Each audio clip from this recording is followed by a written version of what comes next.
Hey everybody, we have some really exciting news that we want to share with you. Some of you may know that we have been talking about expanding our campus for a while now, and we've been waiting to share the news with you until we had some details absolutely in place. And so Sam and I are really excited to talk about the next chapter in our lives in our school with a migration up to Taos, New Mexico, and the opening of a second campus to further expand all the programs that we have and to give a lot more depth to the ones that we've had previously. Now that the pandemic is on the wane, we are able to really get in and expand some of the clinical aspects of things and the trainings on site that we have been kind of percolating for a while, and what the ways that we wanted to present them with a lot more intensity and depth. Yeah, I think one of the things I know a lot of people have been asking for quite a while, what's up with you all being up in Taos all the time? We spent a couple of years, really the last couple of years, really thinking about this and knowing that we needed to move and to expand and move for ourselves. So we both really need to, for various reasons. Probably I'm the biggest driver of that because I miss the mountains, frankly, I really do. And I miss, being from Colorado originally, I missed that. And I wanted to get back to that kind of an environment.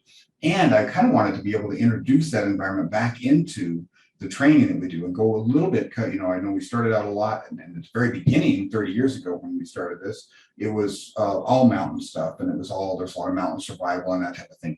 And I'm really excited to be able to do that again and kind of have that as a part of what we do again in that type of a wilderness setting, that type of austere where we have high desert, we have mountains, we have coniferous, forests, we have that kind of vegetation for medicine as well.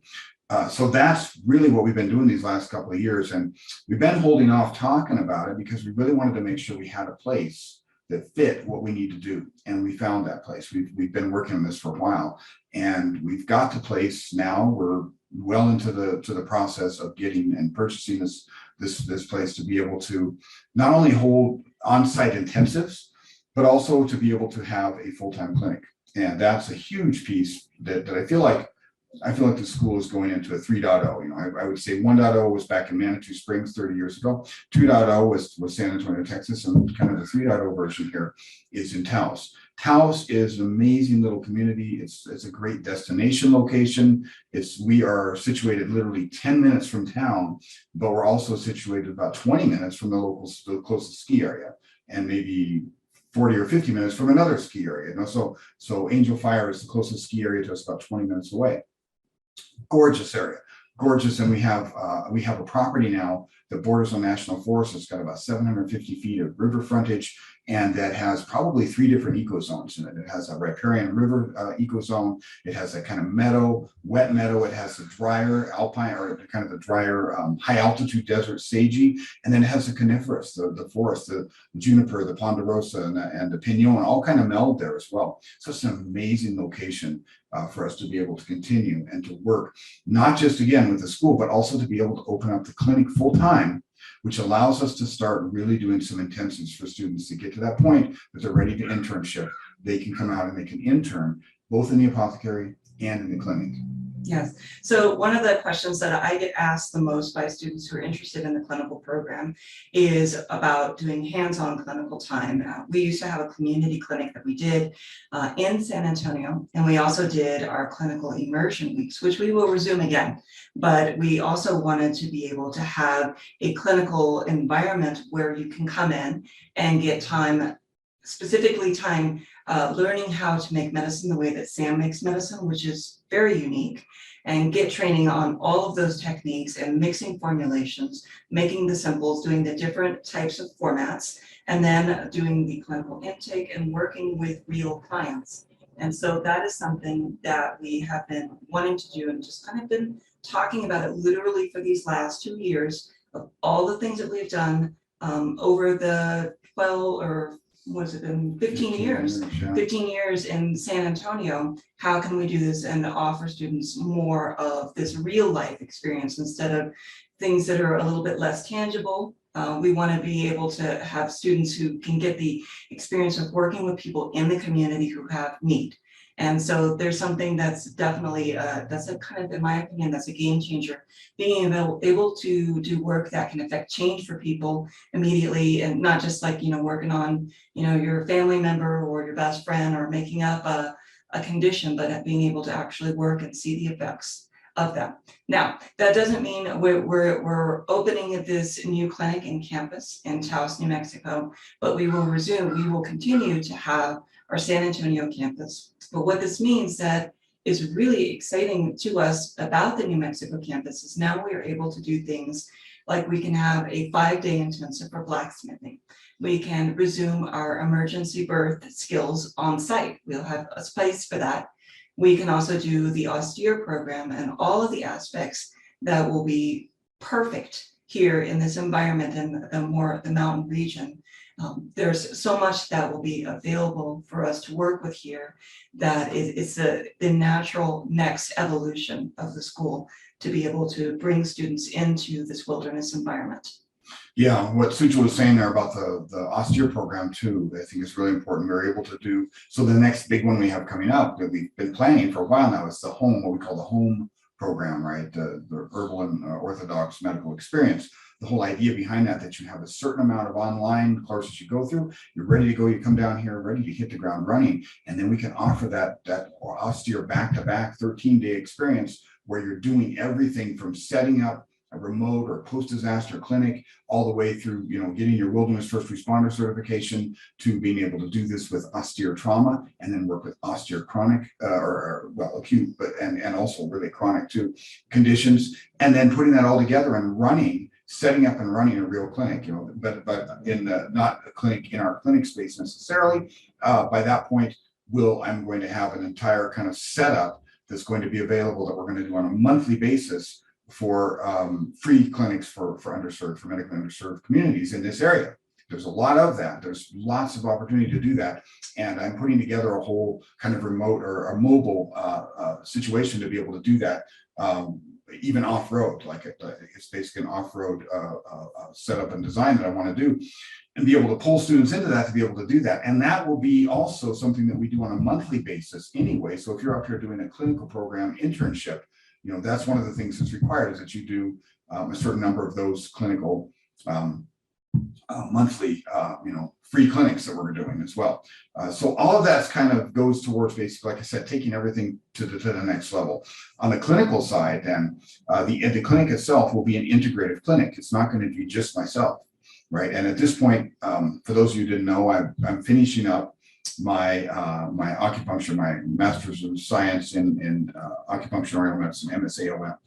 That allows me, so that's basically a 4-year school program, right? And I blasted through the thing with ridiculous course loads, and I got through in about 2.5 years, but I'm ready now to go ahead and start taking my board exams so I can get my NCCAOM board exams done, and then I have to take a clinical exam here in New Mexico to get my license. So then I'll have a Doctor of Oriental Medicine license here in New Mexico. There will be an acupuncture and traditional Chinese medicine aspect to it. There will, of course, obviously, be a huge Western herbalism piece of it. That's what we teach, and that's what we do. I want to integrate the Western and Eastern herbs in a manner that is really kind of unique as well.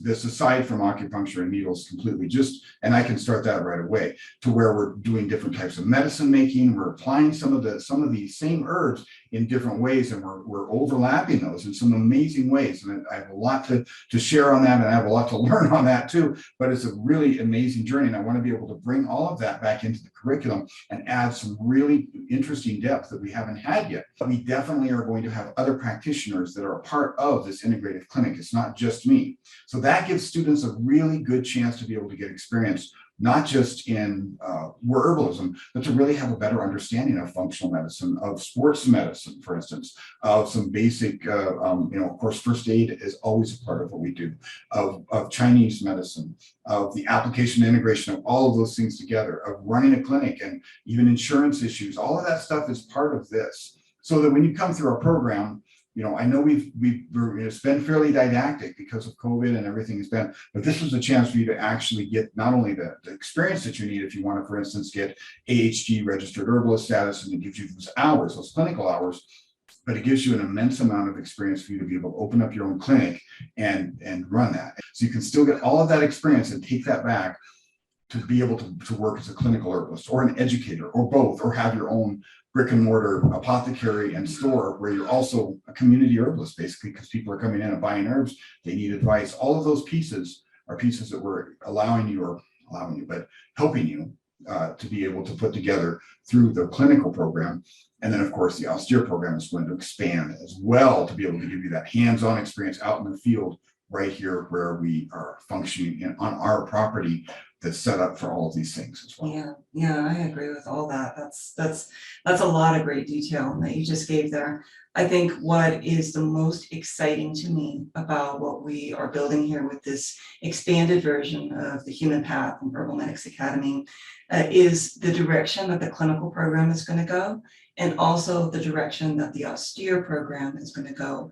And we are teaching things that you will not be able to get anywhere else. This perfect marriage between herbal medicine, which is true survival medicine if you stop and think about it for a minute, and being able to do it in a supported environment where you can come out. And our goal is to be able to have students who can come out and either do a weekend class or a week class, or even, as Sam was saying, stay for a little bit longer, a month long, and do an internship and get a whole lot of training done on site, in person. That's one of the things I know that we all miss the most about the pandemic, is that we have not been able to do the on-site training of things like how do you do a percolation funnel, a tincture, and how do you do medicine making in certain ways, the way that Sam does. What does it taste like when it's right? How do you know if you're doing a compression bandage or a tourniquet the right way? How do you know if you are, how do you know what something feels like when you're dealing with a first aid situation? Those are hands-on things that are hard to duplicate online. And so I'm super excited about the direction that we're going. The new environment that we have here in Taos is super exciting because, first of all, you'll be like half an hour away from some hot springs that are really wonderful, but there's mountains, there's ski resorts. You can have the option of camping on our school property, the new one that we're going to have, or staying in some lodging that we have. We will have limited lodging for people who want to do glamping or Airbnb style camping. Right around the corner, if you have an RV, you'd be able to take advantage of that, because there are RV parks that are relatively close right here in the mountains. Or you can stay in Taos, which is a 7-minute drive from where we will be. There's tons of places there. There's a lot of amazing culture. The community is outstanding. So, and that was one of the things we really wanted to about the school. It's like, we wanted to have it in a place that's a good destination location. It gives you a reason to want to come down here for a week or 2 weeks or whatever it might be for an intensive, and be able to take, have some really good hands-on learning during the day, and then be able to go out and have a great burger and some cider or whatever, or a beer, or hang out, in town or up at the ski resort. So lots of good things coming on the way too. We're just starting out whole nother cycle of the school. And like I said, this is kind of like looping around in a spiral up one level of the 3.0 version of the school now. And it's been an amazing journey. We've had an amazing journey together. This started even before Suchil and I were married, really, the school idea. Literally our first date was a bicycle ride down in San Antonio, where I basically blathered for an hour and a half about my idea of a school back when I was 27 years old, I guess. It was 32 years ago or something like that. It was 1990 or 1991. So 31 years ago. I think this is a perfect location and kind of the happy spot between Colorado and Texas, and in more ways than we can discuss in this video, but it gives everything that we need to take our school to the next level. And I'm really excited to be working on this next chapter with Sam. I can't wait to see the students as a part of this growth, and really looking forward to welcoming you all into the new and expanded version of our school. Yes, so we're putting the word out now. Highly unedited video. We're just going to throw in a bunch of B-roll in here so you can kind of see the stuff too. And hopefully you are excited about it as we are. And we've got a lot more information coming down over the next few months by the fall. All right. Thanks. And we'll be talking to you soon. Thanks, everyone.